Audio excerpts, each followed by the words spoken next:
Les débroussailleuses tournent à plein régime. Ronces, mauvaises herbes, mais aussi tous les buissons facilement inflammables sont éliminés. Ce que vous pouvez voir, c'est que là, les opérateurs coupent de la bruyère qui fait à peu près 81 mètres de haut. Et ensuite, on fait une éclaircie dans les arbres qui restent afin de les mettre à distance pour qu'un arbre ne puisse pas communiquer le feu à un autre arbre. Nous sommes dans le massif de l'Estérel, un lieu où le risque incendie est très élevé en période estivale.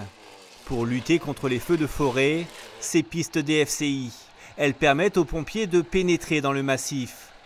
Cette machine, elle, fait place nette. Au sol, il ne reste plus que de la terre. Vous avez ce qu'on appelle des zones d'appui. Donc là, nous sommes sur une zone d'appui principale, c'est-à-dire que nous allons avoir un débroussaillement de 100 mètres. Donc c'est l'ouvrage que les pompiers vont privilégier pour se mettre en place pour lutter contre l'incendie. Une stratégie pour empêcher le feu d'atteindre les habitations, mais pas seulement.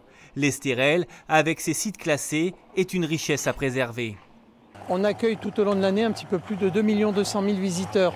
Donc on y développe de la randonnée, on y développe du VTT, on y développe également de l'escalade et puis pourquoi pas à l'avenir des balades à cheval.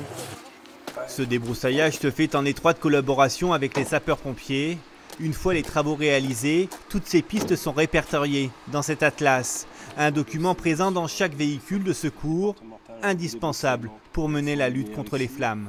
Cela permet aux chefs de secteur, aux commandants des opérations de secours, de pouvoir établir sa stratégie de lutte en fonction des ouvrages qu'il a sur sa cartographie. Au total, il y a plus de 3000 km de pistes DFCI dans le Var. Elles devront toutes être opérationnelles avant le début de l'été.